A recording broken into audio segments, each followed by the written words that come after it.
दोस्तों, आज हम भगवान श्री कृष्ण और राधा रानी की अमर प्रेम कथा को जानेंगे। राधा और श्री कृष्ण की अमर प्रेम कथा, श्री कृष्ण की बाल लीलाओं की कहानियां हर किसी को भाती हैं, लेकिन उनकी प्रेम लीला के प्रसंग भी खूब हैं। जब भी किसी प्रेम कहानी की बात होती है, तो सबसे पहले राधा कृष्ण का ही नाम आता है। राधा और कृष्ण का प्रेम दिव्य, निस्वार्थ और आत्मिक था। राधा कृष्ण के प्रेम के संबंध कई सारी पौराणिक कहानियां हैं। कथा एक चलो जानते हैं कि कौन थीं राधा। पद्म पुराण के मुताबिक राधा वृषभानु नाम के एक गोप की पुत्री थीं। कुछ विद्वान मानते हैं कि राधा का जन्म यमुना नदी के पास स्थित रावल गांव में हुआ था। बाद में उनके पिता बरसाना में आकर बस गए थे। हालांकि कुछ लोगों का यह मानना है कि राधा का जन्म बरसाना में ही हुआ था। बरसाना में राधा जी को लाडली कहा जाता है। ऐसे हुई राधा कृष्ण की पहली मुलाकात। पौराणिक कथाओं के अनुसार उम्र में राधा श्री कृष्ण से लगभग 5 साल बड़ी थीं। एक कहानी के अनुसार राधा ने श्री कृष्ण को पहली बार तब देखा था जब मां यशोदा ने कृष्ण को ओखल से बांध कर रखा था। कहा जाता है कि कृष्ण को पहली बार देखते ही राधा बेसुध सी हो गई थीं। कृष्ण को देखते ही राधा को उनसे प्रेम हो गया था। राधा को ऐसा आभास हुआ जैसे कि कृष्ण के साथ उनका कोई पूर्व जन्म का रिश्ता हो। वहीं कुछ विद्वानों के अनुसार राधा ने पहली बार श्री कृष्ण को तब देखा था जब वो अपने पिता के साथ गोकुलाई थीं। जिस जगह पर पहली बार दोनों की मुलाकात हुई थी, उसे संकेत तीर्थ के नाम से जाना जाता है। यहां पर कृष्ण को देखते ही राधा अपनी सुधबुद्ध खो बैठी थीं। यही हाल कृष्ण का भी हुआ था। वो भी राधा को देखकर बावरे हो गए थे। दोनों को पहली नजर में ही प्रेम हो गया था। कथा 2 ब्रह्मवैवर्त पुराण प्रकृति खंड अध्याय ओडियाड़ी 30 के अनुसार और यदुवंशियों के कुलगुरु गर्ग आशी द्वारा लिखित गर्ग संहिता की एक कथा के अनुसार एक बार नंद बाबा श्री कृष्ण को लेकर बाजार घूमने निकले थे। उसी दौरान राधा और उनके पिता भी वहां पहुंचे थे। दोनों का वहां पहली बार मिलन हुआ। उस दौरान दोनों की ही उम्र बहुत छोटी थी। उस स्थान को सांकेतिक तीर्थ स्थान कहते हैं। संकेत का शब्दार्थ है पूर्व निर्दिष्ट मिलने का स्थान। मान्यता है कि पिछले जन्म में ही दोनों ने यह तय कर लिया था कि हमें इस स्थान पर मिलना है। कहते हैं कि यहीं पर गर्ग संहिता के अनुसार एक जंगल में स्वयं ब्रह्मा ने राधा और कृष्ण का गंधर्व विवाह करवाया था। यहां हर साल राधा के जन्मदिन यानी राधाष्टमी से लेकर अनंत चतुर्दशी के दिन तक मेला लगता है।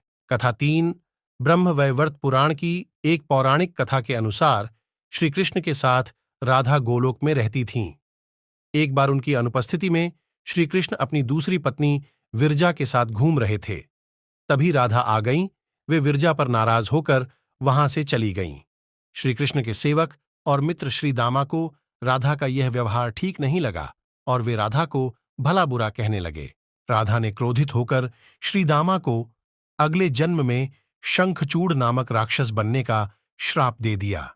इस पर श्री दामा ने भी उनको पृथ्वी लोक पर मनुष्य रूप में जन्म लेकर 100 वर्ष तक कृष्ण वियोग का श्राप दे दिया। राधा को जब श्राप मिला था, तब श्री कृष्ण ने उनसे कहा था कि तुम्हारा मनुष्य रूप में जन्म तो होगा, लेकिन तुम सदैव मेरे पास रहोगी। यही कारण था कि राधा और श्री कृष्ण का बचपन में वियोग हो गया था। कहते हैं कि राधा श्री कृष्ण की मुरली सुनकर बावरी होकर नाचने लगती थी और वह उनसे मिलने के लिए बाहर निकल जाती थी। जब गांव में कृष्ण और राधा के प्रेम की चर्चा चल पड़ी, तो राधा के समाज के लोगों ने उसका घर से बाहर निकलना बंद करवा दिया। फिर एक दिन श्री कृष्ण ने माता यशोदा से कहा कि माता, मैं राधा से विवाह करना चाहता हूं। यह सुनकर यशोदा मैया ने कहा कि राधा तुम्हारे लिए ठीक लड़की नहीं है। पहला तो यह कि वह तुमसे 5 साल बड़ी है, और दूसरा यह कि उसकी मंगनी यशोदे के भाई रायाण पहले से ही किसी और से हो चुकी है और वह कंस की सेना में है, जो अभी युद्ध लड़ने गया है। जब आएगा तो राधा का उससे विवाह हो जाएगा, इसलिए उससे तुम्हारा विवाह नहीं हो सकता। लेकिन कृष्ण जिद करने लगे। तब यशोदा ने नंद से कहा। कृष्ण ने नंद की बात भी नहीं मानी। गर्ग राशि ने कृष्ण को समझाया कि तुम्हारा जन्म किसी खास लक्ष्य के लिए हुआ है। इसकी भविष्यवाणी हो चुकी है कि तुम तारणहार हो। इस संसार में तुम धर्म की स्थापना करोगे। तुम्हें इस ग्वालन से विवाह नहीं करना चाहिए। तुम्हारा एक खास लक्ष्य है। गर्ग मुनि हर तरह से समझाते हैं, लेकिन कृष्ण नहीं समझते हैं। तब गर्ग मुनि उन्हें एकांत में यह रहस्य बता देते हैं कि तुम यशोदा और नंद के पुत्र नहीं, देवकी और वसुदेव के पुत्र हो, और तुम्हारे माता पिता को कंस ने कारागार में डाल रखा है। यह सुनकर श्री कृष्ण के जीवन की दशा बदल जाती है। राधा के परिवार को जब पता चला कि यह श्री कृष्ण की मुरली सुनकर उनके प्रेम में नाचती हुई उनके पास पहुंच जाती है, तो उन्होंने राधा को घर में ही कैद कर दिया था। तब श्री कृष्ण ने अपने साथियों सहित एक दिन उन्हें रात में कैद से मुक्त कराकर उद्धव और बलराम सहित अन्य सखियां के साथ रात भर नृत्य किया था। ये रात पूर्णिमा की रात थी जब महारास हुआ था। बाद में राधा की मां राधा के कक्ष में गई तो राधा उन्हें वहां सोते हुए मिली। यह श्री कृष्ण की रासलीला थी। कृष्ण की बांसुरी की धुन सुनकर राधा के जैसे प्राण ही निकल जाते थे। कई जन्मों की स्मृतियों को कुरेदने का प्रयास होता था और वह श्री कृष्ण की तरफ खिंची चली आती थी। भगवान श्री कृष्ण के पास एक मुरली थी जिसे उन्होंने राधा को छोड़कर मथुरा जाने से पहले दे दी थी। राधा ने इस मुरली को बहुत ही संभाल कर रखा था और जब भी उन्हें श्री कृष्ण की याद आती तो वह यह मुरली बजा लेती थी। श्री कृष्ण उसकी याद में मोरपंख लगाते थे और वैजयंती माला पहनते थे। श्री कृष्ण को मोरपंख तब मिला था जब वे राधा के उपवन में उनके साथ नृत्य कर रहे मोर का पंख नीचे गिर गया था, तो उन्होंने उसे उठाकर अपने सिर पर धारण कर लिया था और राधा ने नृत्य करने से पहले श्री कृष्ण को वैजयंती माला पहनाई थी। जब कृष्ण वृंदावन छोड़कर मथुरा चले गए, तब राधा के लिए उन्हें देखना और उनसे मिलना और दुर्लभ हो गया। कहते हैं कि राधा और कृष्ण दोनों का पुनर्मिलन कुरुक्षेत्र में बताया जाता है, जहां सूर्यग्रहण के अवसर पर द्वारिका से कृष्ण और वृंदावन से नंद के साथ राधा आई थीं। राधा सिर्फ कृष्ण को देखने और उनसे मिलने ही नंद के साथ गई थीं। इसका जिक्र पुराणों में मिलता है। इसके बाद राधा और श्री कृष्ण की अंतिम मुलाकात द्वारिका में हुई थी। सारे कर्तव्यों से मुक्त होने के बाद राधा आखिरी बार अपने प्रियतम कृष्ण से मिलने गईं। जब वे द्वारका पहुंचीं तो उन्होंने कृष्ण के महल और उनकी 8 पत्नियों को देखा। जब कृष्ण ने राधा को देखा तो वे बहुत प्रसन्न हुए। तब राधा के अनुरोध पर कृष्ण ने उन्हें महल में एक देविका के पद पर नियुक्त कर दिया।